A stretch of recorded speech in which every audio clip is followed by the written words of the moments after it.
Mga kapuso, maging mapanuri po sa pagbili ninyo ng mga laruan para sa inyong anak o di kaya parregalo ninyo sa darating na Pasko. May mga mura kasing laruan pero tad-tad naman ng nakalalasong kemikal. Nakatutok si Marisol Abdurrahman. Gamit ang XRF analyzer na nagde-detect ng mga kemikal, sinuri ng Eco Waste Coalition ang mga laruang ito. PB means is symbol ng lead. Makikita mo is 2.12%. Percent siya, ibig sabihin ng percent, multiply natin ng 10,000 para maging ppm. So this one is 21,200 ppm. Remember, yung limit natin is 90. And this is 21,000. Aside from that, meron ka pang makikitang pula representing arsenic at saka chromium. Sunod namang sinuri ang mga cute na mga manikang ito. Halos 6,000 ppm o parts per million daw ang na-detect na lead. Mas mataas sa 90 ppm na allowable limit. Pawang nabili ang mga laruan sa Divisoria sa unang linggo ng Setyembre ang pagsisimula ng Bear Months.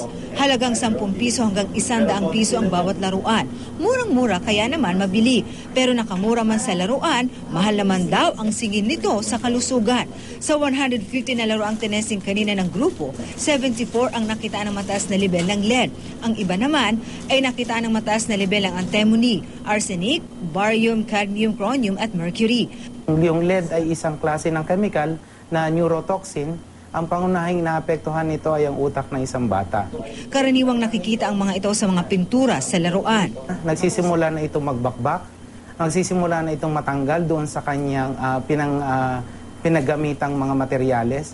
At doon na magsisimula yung tinatawag na route of exposure.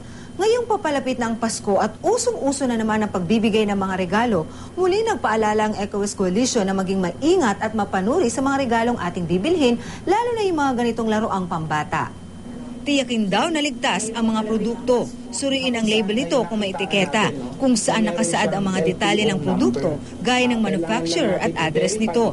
Tingnan kung may LTO o license to operate na inisyu ng DOH. Tandaan, hindi lahat ng mura at kaaya-ayang tingnan ay ligtas. Mabuti nang nakasisiguro para iwas peligro. Marisol Abdurrahman, Nakatutok, 24 Oras.